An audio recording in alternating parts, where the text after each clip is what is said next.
네, 중학교 졸업학력 검정고시 우리 2017년도에 처음 시험 본 거에 대한 기출문제풀이 시간이 돌아왔습니다. 그쵸?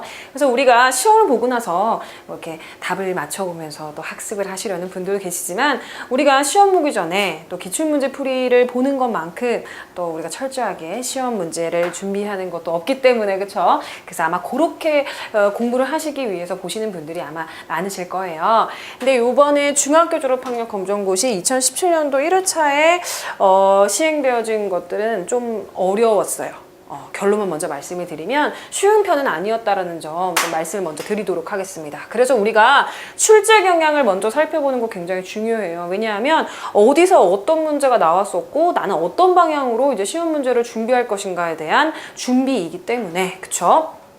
우리가 한번 보도록 할 텐데 우리가 지금 여기서 차트를 보시면 35%라고 해서 굉장히 많은 부분을 차지한 부분이 있습니다. 바로 어떤 부분이냐? 우리 타인과의 관계에 대한 부분이에요. 그래서 나에 대한 부분 역시 이제 25%나 되기 때문에 많이 다뤄진 부분은 맞지만 그것을 뛰어넘을 정도로 10%나 많이 나왔죠. 그렇죠? 나도 나지만 나와 함께 살아가고 있는 주변 환경, 사람들 얼마큼 중요하냐 그런 관계에 대해서 묻는 질문이 이번에 좀 상당히 많이 나왔고요. 그거의 연장선상인 사회, 국가, 지구, 공동체와의 관계에 대한 부분도 30%나 나왔기 때문에 이 둘만 합쳐도 65%예요. 합격이죠. 그쵸? 이 두 개만 봐도. 그리고 이제 가장 적게 나온 부분이 자연초월적 존재와의 관계라고 해서 뭐 종교라든가 뭐 예술적인 부분들에 대해서 묻는 것은 이제 문제 자체가 조금 적게 나왔다. 그래서 제가 어떻게 보면 같이 공부할 때 여러분들과 같이 공부할 때 강조했었던 그대로 나왔습니다. 그래서 매번 사실 출제 경향이 같은 건 아니지만 요번 같은 경우는 특히나 그쵸? 남들과의 타인과의 관계에 대한 부분이 많이 다뤄질 거라고 제가 지나가면서 몇 번씩 말씀드렸었는데 역시나 그 부분이 많이 나왔고요. 그대로 아마 공부를 하신 분들은 조금 제가 아까 어렵게 출제됐다라고 말씀드렸는데 그랬음에도 불구하고 아마 여러분들 시험 문제 잘 보셨을 거라고 생각합니다. 그래서 우선 1번 문제부터 보도록 하겠습니다. 1번. 기억에 들어갈 알맞은 말을 고르는 문제가 되겠습니다. 기억에 들어갈 알맞은 말을 고르는 문제인데 인간의 본성에 대한 입장 중에 기억은 인간 자신의 선택과 판단이나 주변 환경에 따라서 인간의 본성이 선이나 악으로 달라질 수 있다고 본다. 이것은 무엇이냐? 사람이 그냥 백지장군과도 같은 거예요. 아무것도 없는 것이죠. 그런데 환경적인 요인, 외부적인 요인이 들어가게 된다라고 하면 악하게 될 수도 있고 그쵸? 선하게 될 수도 있다라고 하는 바로 성무선악설에 대한 것임을 우리가 바로 알 수가 있는데 성선설이라고 한다면 우리 맹자가 얘기한 것이죠. 그래서 인간은 본래 선하다. 그쵸? 얘기했던 것이고 성악설은 누가 얘기한 것이냐? 바로 순자가 얘기했던 것이죠. 그래서 인간은 원래부터 태어나기를 악하게 태어났다. 이렇게 얘기하는 입장이었고 사회계약설이라고 한다면 뭐 홉스라든가 로크라든가 그쵸? 루소 뭐 이런 사람들이 보통 사회계약설에 대해서 주장했던 사람들이고 바로 성무선악설 같은 경우는 고자가 얘기했었던 그쵸? 인간의 본성이 선이나 악으로 달라질 수 있다고 봤었던 이야기라고 보시면 되겠습니다. 그래서 우리는 성무선악설임을 알 수 있고 보통 사실 성무선악설 같은 경우는 2010년도 전에 문제가 많이 출제됐었는데 제가 기본서 여러분들하고 같이 공부할 때 성무선악설에 대해서 혹시 몰라서 제가 강조를 좀 했었어요. 그쵸? 그래서 고자의 성무선악설에 대해서 제가 정말 3회 이상 말씀을 드렸었는데 그 부분이 문제로 나왔네요. 그래서 아마 성무선악설에 대해서 답으로 고르는 것은 아마 굉장히 오랜만에 답으로 고르게 되는 걸로써 사실 어떻게 보면 보통 성선설 아니면 성악설을 답으로 고르는데 성무선악설이 1번 문제부터 나왔다라는 건 딱 문제를 보자마자 생각했어요. 아, 전체적으로 좀 어렵게 문제가 나왔겠구나 하는 그래서 생각보다 만약에 여러분들 성적이 좀 덜 나왔다라고 하시면 이번 문제가 좀 어려웠었다라는 점 미리 좀 말씀을 드리도록 하겠습니다. 정답은 성무선악설이었습니다. 2번. 도덕적 자아에 대한 역할로 가장 적절한 것을 고를 거예요. 도덕적 자아에 대한 역할로 가장 적절한 거. 1번. 다른 사람에 대한 의존성을 높인다. 2번. 본능과 욕망에 따라서 행동하게 한다. 3번. 자신의 행동에 대해서 반성하게 한다. 4번. 주로 자존감을 낮추는 역할을 한다라고 했을 때 도덕적 자아라고 한다면 스스로 성찰하고 그쵸? 스스로 성찰하고 반성하고, 그렇죠? 이런 역할을 보통 도덕적인 자아의 역할이라고 하는데, 그것에 대한 것을 고른다라고 하면 의존성 높이고, 그렇죠? 본능과 욕망에 따라서 행동하고 자존감을 낮춘다라고 하는 것은 도덕적 자아랑은 관련이 없다. 그래서 2번 자신의 행동에 대해서 반성하고 성찰한다라는 의미가 나와야 되기 때문에 바로 도덕적 자아의 역할로 적절한 것을 고르라고 한다면 바로 정답은 2번의 3번임을 확인하실 수가 있겠다. 그쵸? 3번. 법을 지켜야 되는 도덕적인 이유로 알맞지가 않은 것을 고르는 겁니다. 법을 우리가 지켜야 되는 도덕적인 이유로 알맞지가 않은 것을 고르는 것인데, 법을 지켜야 되는 것은 이제 기본적으로 법이라는 것은 강제성이 있습니다. 그렇죠? 강제성이 있고 누구에게나 공정하고, 그렇죠? 집단이라든가 사회의 질서를 유지한다라는데 그 포커스가 맞춰져 있습니다. 그런데 법을 지키지 않는다라고 하면은 이것에 대해서 다 거부하는 것이죠. 그렇죠? 뭐 강제성이라는 것은 뭐 스스로가 뭐 할 수 있는 부분은 아니기 때문에 뭐 말하지 않는다고 해도 공정함을 거부하는 것이고 질서를 유지할 생각이 전혀 없다라는 거.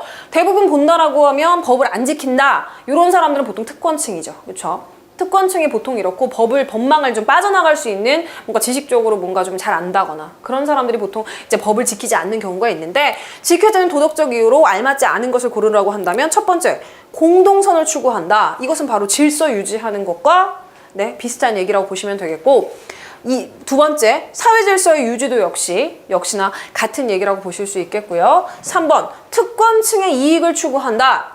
법을 지켜야 되는 도덕적인 이유로 알맞지가 않는 것이죠. 그렇죠? 법을 지키는 것이 특권층의 이익을 추구하기 위해서 지킨다? 도덕적 이유로 전혀 알맞지가 않습니다. 법이라는 것은 누구에게나 공정하고 질서를 유지하기 위해서 강제적으로 제도적으로 만들어진 것이 법이지 특권층의 이익을 추구하기 위해서 하는 것이 아니라는 것이죠. 그래서 법에 대해서 이제 지켜야 된다는 의지 자체도 역시 개인적으로 가져야 되는 부분들이 있겠고, 4번 공동체 구성원의 의무, 그쵸? 공동체로서 나라 안에 속해져서 산다라고 하면은 어떤 나라 안에서 지켜야 되는 그런 법적인 부분에 대해서 우리가 지켜야 될 공동체 구성원으로서의 의무도 보셔야 된다는 부분이 있습니다. 그래서 우리는 대한민국에 살면서 아주 많은 법들이 있죠. 그래서 뭐 법 없이도 산다 이런 얘기가 나오는 것은 우리가 웬만한 법에 대한 조항을 모른다고 하더라도 여러분들 사시는 대로, 그렇죠? 원래 양심에 맞게 잘 사셨던 대로 사시면 법에 대해서 사실 웬만하면 다 지키고 잘 살고 있다라고 보시면 되고, 내가 무슨 법이 있냐 사실 이제 알 필요도 없는 것이죠. 왜냐하면 내가 스스로 잘 살고 있기 때문에 법 없이도 여러분들 잘 살고 계신데, 그렇지 않은 이제 사람들이 많죠. 우리가 이제 가끔씩 이제 주변에서 보고는 하는데 그런 부분들에 대해서 우리가 법을 지켜야 된다라고 했을 때 이유로서 맞지 않는 것을 본다고 하면 바로 특권층이 이익을 추구하기 위해서 법을 지켜야 되는 것은 아니다라는 부분 여러분들께서 답으로 골라보실 수 있겠습니다. 그래서 정답은 3번의 3번임을 확인하실 수가 있겠습니다. 4번, 기억에 들어갈 내용으로 가장 적절한 것을 골라보는 문제가 되겠습니다. 기억에 들어갈 내용으로 가장 적절한 거.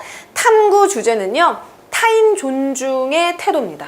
탐구 주제는 타인 존중의 태도고, 탐구 활동은 생활 속에서 실천할 수 있는 방법, 타인 존중의 태도를 생활 속에서 실천할 수 있는 방법을 답으로 고르는 문제가 될 텐데, 그럼 다른 사람에 대한 얘기가 나와줘야 되겠죠. 그리고 입장 자체가 타인의 입장이라는 부분이 같이 나와줘야 됩니다. 그래서 1번, 상대방의 말을 잘 경청한다. 그쵸? 어떻게 보면 다른 사람을 존중하는 것이 뭐 거창한 것이 아니고 말도 좀 들어주고, 그쵸?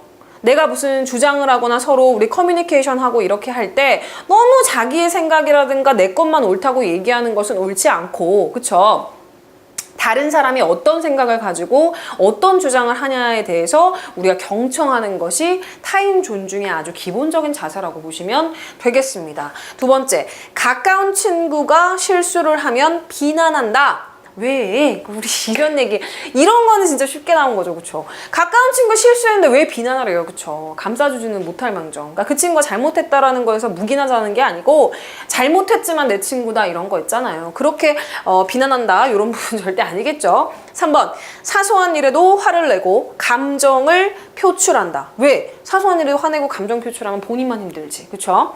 4번, 상대방이 아닌 나의 입장을 고려해서 행동한다. 제가 말했죠. 타인 존중의 태도라는 게 나온다고 하면 타인에 대한 게 포커스가 맞춰져서 문제를 푸셔야 된다고 말씀을 드렸죠. 그렇기 때문에 2번, 3번, 4번은 모두 다 해당이 안 되고 4번의 정답은 바로 1번임을 확인하실 수가 있겠습니다. 그래서 이 문제 같은 경우는 조금 타인에 관한 거 쉬운 문제였어요.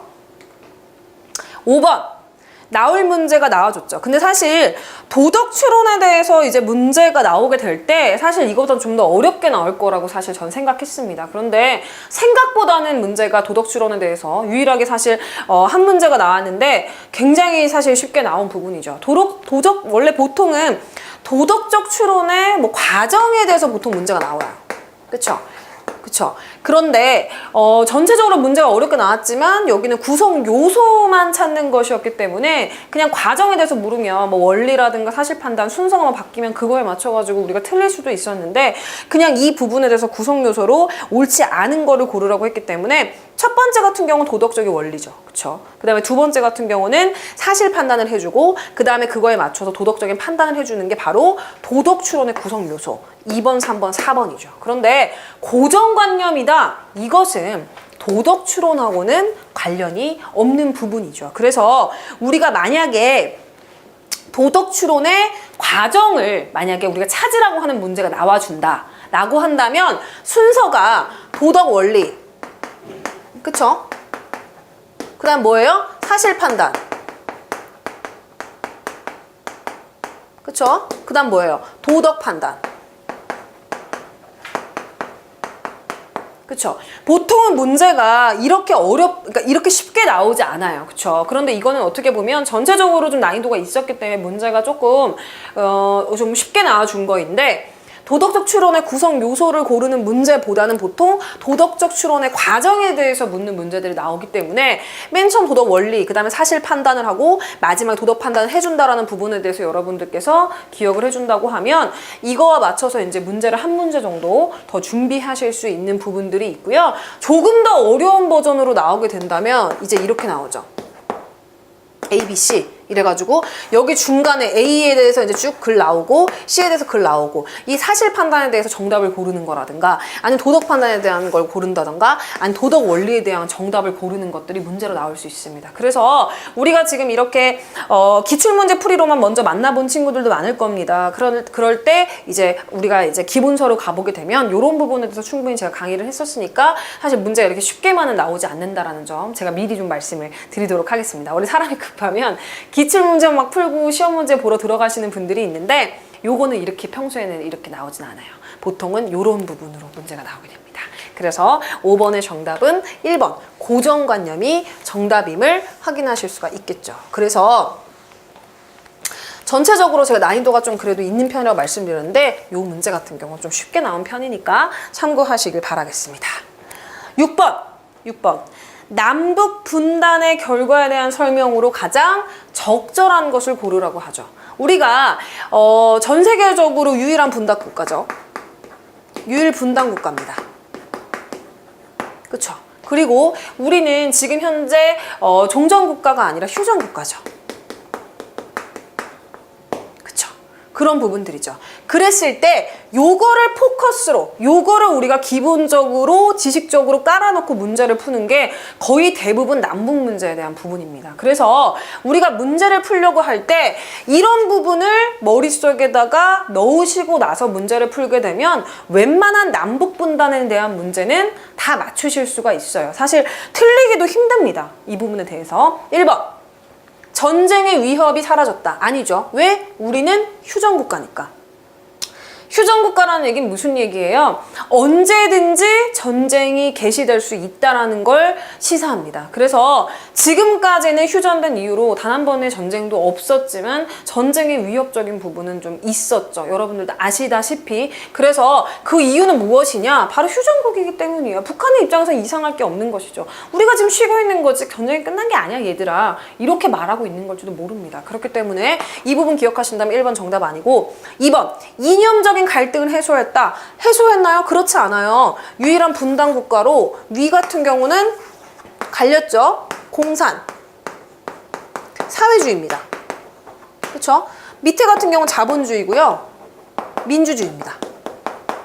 그렇죠? 이념적 갈등이 해소됐나요? 그렇지 않죠. 3번 민족의 동질성을 회복했나요? 그렇지 않아요. 유일한 분단 국가고요. 이런 이념을 갖고 있습니다. 해소하지 못하였고 회복하지도 못하였습니다. 4번 이산 가족에게 고통을 주고 있죠. 유일 분단 국가이기 때문에. 그렇기 때문에 6번의 정답은 아주 쉽게 4번 이산 가족에게 고통을 주고 있다라는 부분을 정답으로 고르실 수가 있죠. 그래서 6번의 정답은 4번임을 확인하실 수가 있겠습니다. 그렇죠? 그래서 여러분들이 사실 북한에 대해서 우리가 심심치 않게 문제가 나와요. 여러분들 확인을 계속 하시겠지만 그랬을 때 제가 아까 말씀드렸던 2개 정도를 지식적으로 깔아놓고 이제 문제를 푸신다라고 하면 통일이라든가 남북에 대해서 문제가 나오면 100% 맞출 수 있다. 제가 계속 강조드렸었던 부분이었고 역시나 이번에도 강조를 좀 드리겠습니다. 7번 도덕 상상력에 그쵸? 관련 요소를 보기 위해서 고른 것들을 답으로 한번 골라보도록 하겠습니다. 그쵸? 고른 거. 기억, 공감.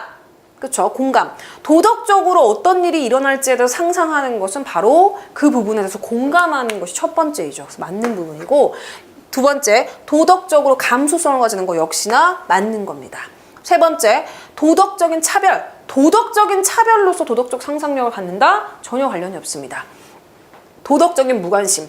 도덕적 상상력을 가지려고 했을 때 도덕적으로 무관심하다라고 하면은 이것은 전혀 도덕적인 상상력을 발휘할 수 없기 때문에 기억과 니은이 해당된 부분 정답은 바로 7번의 1번임을 확인하실 수가 있겠습니다. 그래서 기본서에서도 제가 몇 번씩 말씀드렸었지만 도덕적 상상력에 대한 문제는 거의 한 번씩은 매번 출제가 된다라고 보고요. 이것도 그거에 해당되는 문제였다고 보시면 되겠습니다. 7번의 정답은 1번이었죠.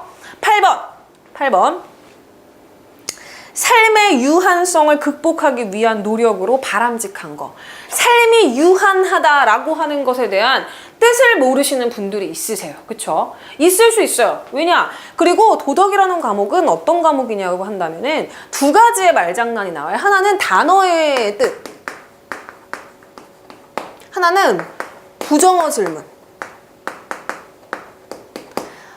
내가 실수했다. 그러면 이 둘 중에서 보통 실수를 합니다. 단어의 뜻을 잘못 해석했다거나 아니면 그렇지 못한 것은 그것이 아닌 것은 이런 부분들에 대해서 정확히 읽지 않고 문제를 읽지 않고 아 맞네 이러고 문제 풀었다가 틀리는 경우들이 있습니다. 보통 100% 실수하게 되는 이유가 둘 중에 하나입니다. 그래서 만약에 이 문제를 틀리셨다라고 한다면 유한하다라고 하는 것에 아마 뜻을 모르셨을 것 같아요. 유한하다라고 하는 것은 한정이 있다. 혹은 한계가 있다. 그쵸? 그쵸? 요런 식으로 생각을 좀 하시면 차라리 생각하실 때 편하실 것 같은데 삶이 유한하다라고 하는 것은 한정이 있다. 무슨 얘기예요? 한계가 있다. 무슨 얘기예요? 죽는다라는 얘기입니다.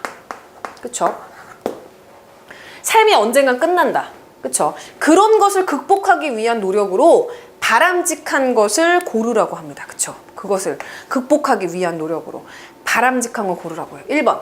도덕을 통해서 편견을 조장하는 거. 도덕은 편견을 조장하지 않아요. 그쵸? 그렇기 때문에 우선 답이 아니고, 두 번째, 학문을 통해서 참된 진리를 추구하는 거. 언젠가 죽는다라는 것에 대해서는 알지만 어떤 진리, 그쵸? 진리를 추구함으로써 유한성을 인정하고 살아있는 동안에 내가 어떻게 살 것인가, 그쵸? 그리고 삶에 대해서 뭔가 아쉬움이라든가 고마움을 알고 요런 부분들에 대한 게 바로 2번이라고 보시면 되겠습니다. 그래서 바로 정답은 2번이고, 3번, 예술을 통해서 인간의 가치를 훼손한다.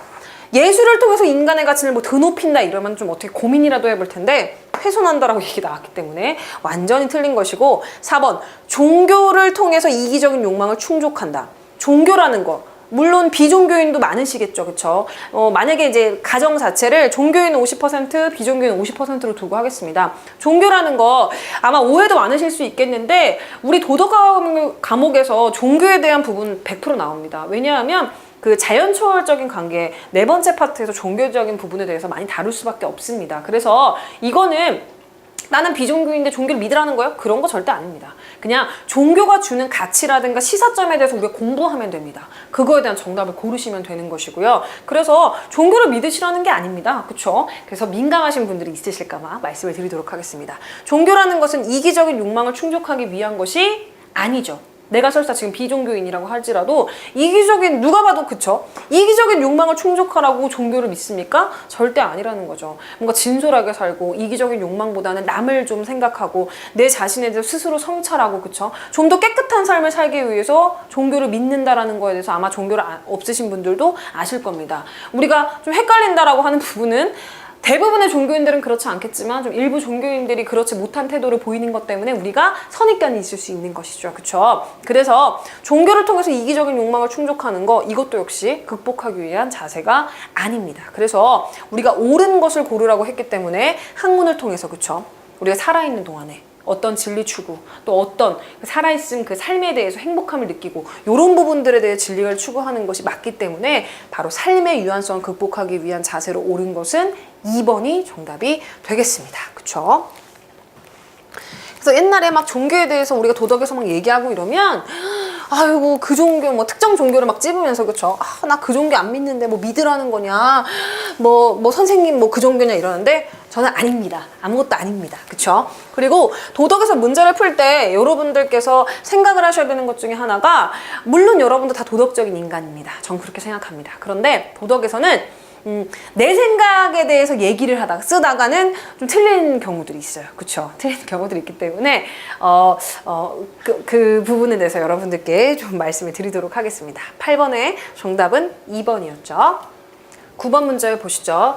다음에서 설명하는 청소년 문화에 대해서 질문하는 겁니다. 그래서 우리가 청소년 문화에 대해서 여러 가지 문화를 배웠었어요. 그쵸? 뭐 비행 문화라는 것도 배웠었고, 그쵸?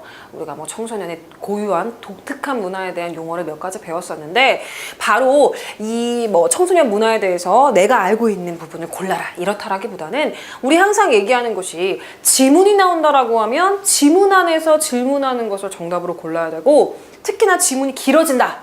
그럼 우리 슬퍼하지 말고 무슨 생각을 해야 된다? 아, 지문이 기니까 지문 안에 답이 있겠구나, 이렇게 좋게 생각하자라고 말씀드렸죠. 역시나 아마 이 문제도 그렇습니다.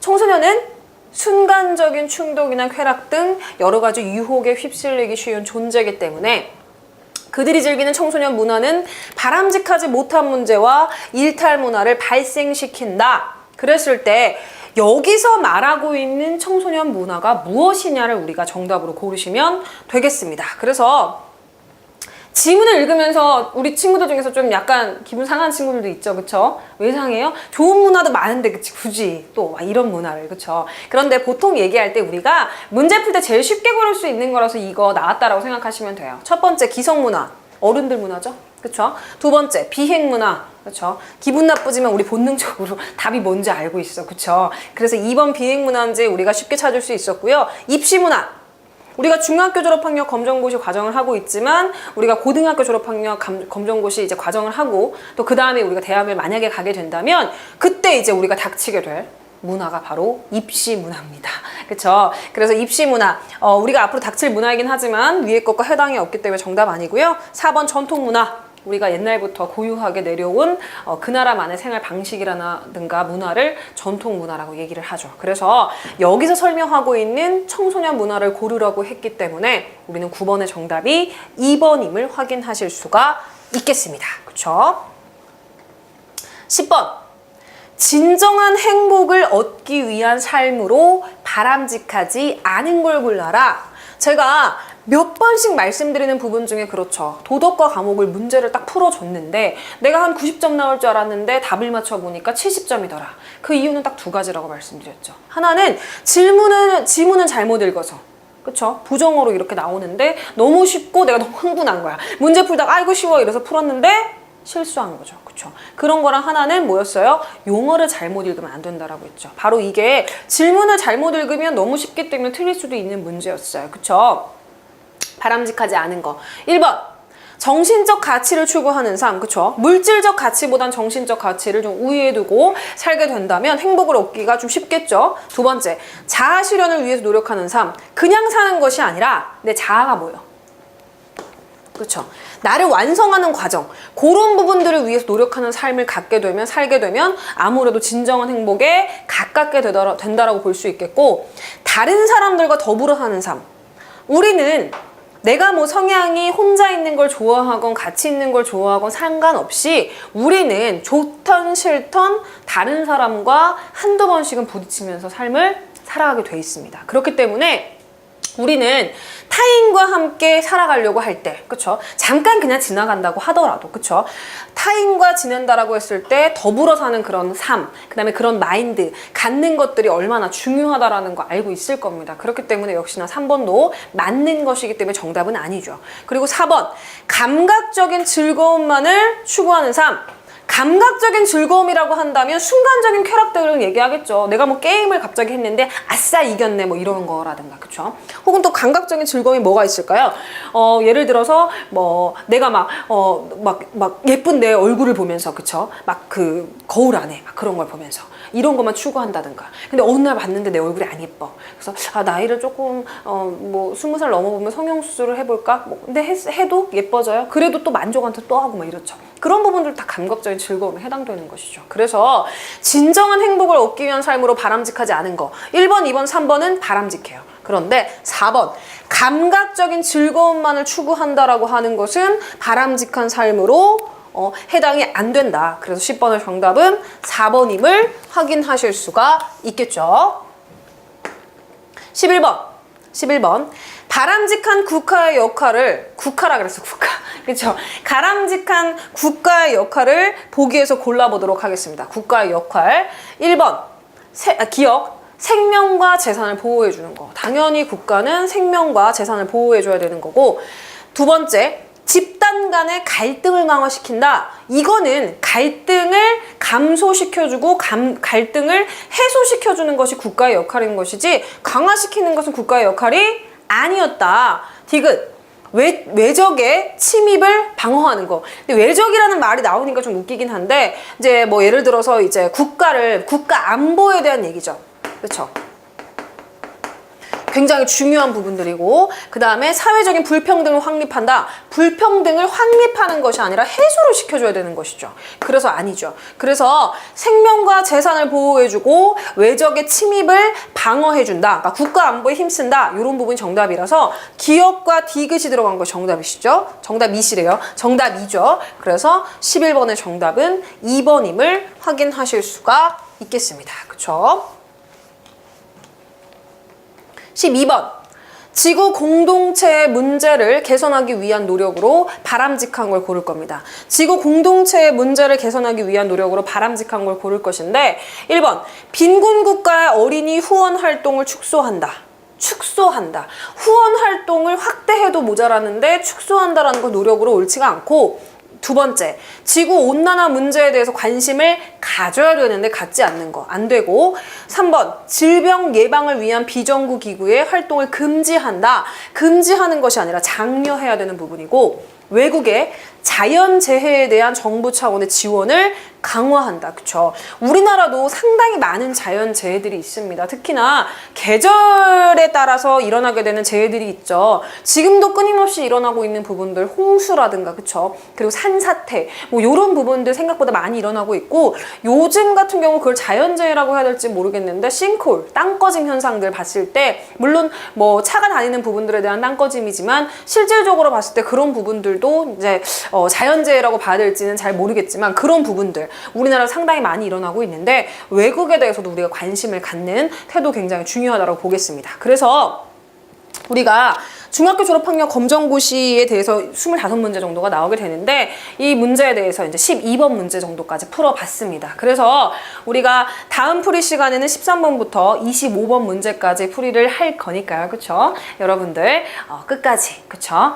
끝까지 문제를 풀면서 어떤 문제들이 또 나올지 앞으로, 그쵸? 내가 만약에 문제를 풀고 나서 이걸 봤다면, 그쵸? 어떤 문제를 내가 뭐 때문에 틀렸는지 확인하는 시간을 이어서 다음 시간에 갖도록 하겠습니다.